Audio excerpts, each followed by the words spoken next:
everything that's wrong with you is because you're decaying or poisoned or both. Or I would say delusional, but that's kind of like poisoning. And then every symptom, so called disease, is your body's attempt to repair it. And the biggest psyop of all in health is the doctors, medical profession, has convinced us that these collection of reparative processes are actually diseases. So you get a splinter in your finger, you don't take it out, you get pus, they say you have an infection. No, you don't. You have a body's attempt to get the splinter out.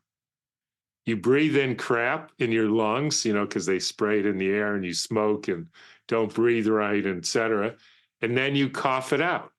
You go to the doctor and he says you have bronchitis. No, you don't. You have get crap out of my lungs process. It's not very complicated, but it seems to be too complicated for most modern people in medicine. A thing that relating back to what I said earlier about holistic, alternative leaning people is that when they come across someone like you or I who are saying that, yeah, of course, allopathic medicine is messed up, but also the overwhelming majority of things that you've learned are completely wrong as well.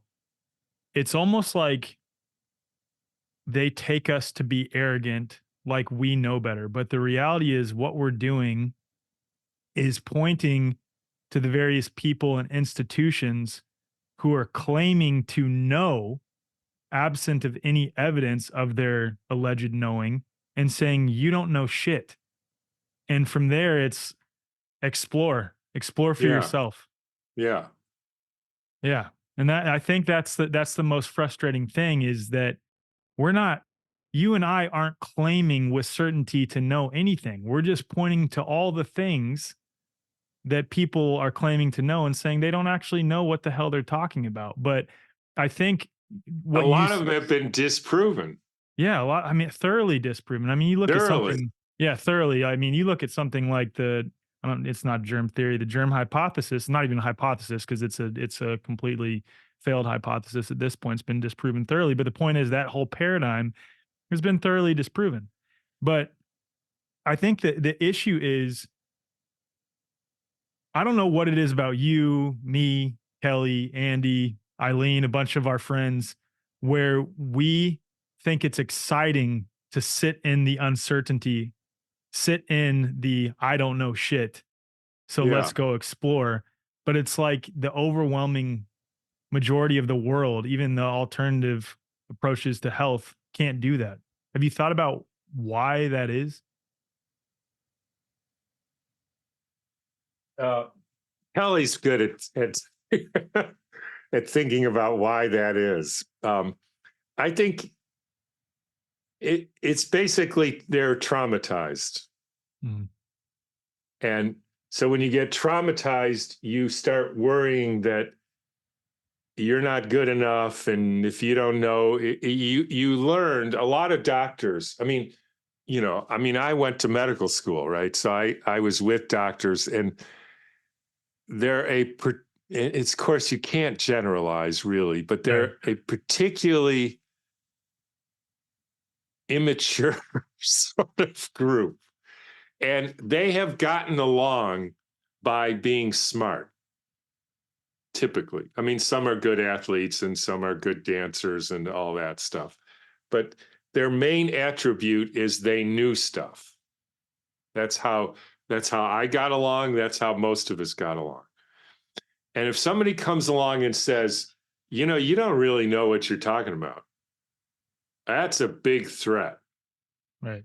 And you're a PhD in virology, and your whole ethos and life and identity is about knowing science, and you come out and then you believe in bacteria causing disease, and some schmo comes up and says, oh, Can you show me a study where they took only bacteria and sprayed it on people, or people drank it and they got sick?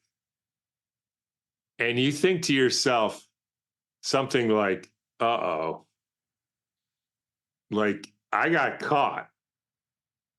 I'm in trouble here because I know that sort of makes sense. Like that seems to be, and I hope somebody did that at some point, like Coke or Pasteur or Semmelweis, or then they'll say things like, well, how do you explain that when Semmelweis got people to wash their hands, they stopped getting, childbirth fever? And then you say, are you saying that the only thing in a person's hand who just did an autopsy and mucking around in formaldehyde in the dead person's stuff is a bacteria? Is that what you're saying? Like that's how you prove it? Well, then, so now you got caught again. At that point comes anger, right? Yep. Oh, what right do you have? What do you mean, what right? I'm just asking you a question. like, like, I just wonder, like, is that true that the only thing in dead person's goop is bacteria? I mean, and at that point, you have to the exit stage left because your whole identity is being threatened. Mm. That's how you got ahead in the world. And somebody's coming along and saying, now, why didn't we have that? I mean, we do to a certain extent, but, and there may be some area in us that we protect like that too. Uh, but I don't know. I think for myself, it was having a father who was clueless. Mm. And that taught me that you can't believe the people who are supposedly in authority.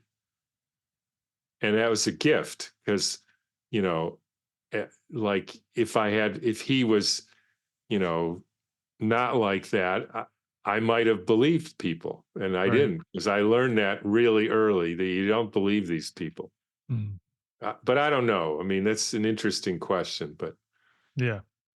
Yeah. So the other one that I hear coming from a lot of the alternative health freedom crowd is, well, it's the best fit model we have. And until you can explain why it is two or more people get sick in the same space with similar symptoms, we're just going to go with the germ model, let's say within the context. I know we touched on DNA, RNA, all the stuff, but let's say within the context of the germ paradigm, why is that logically fallacious?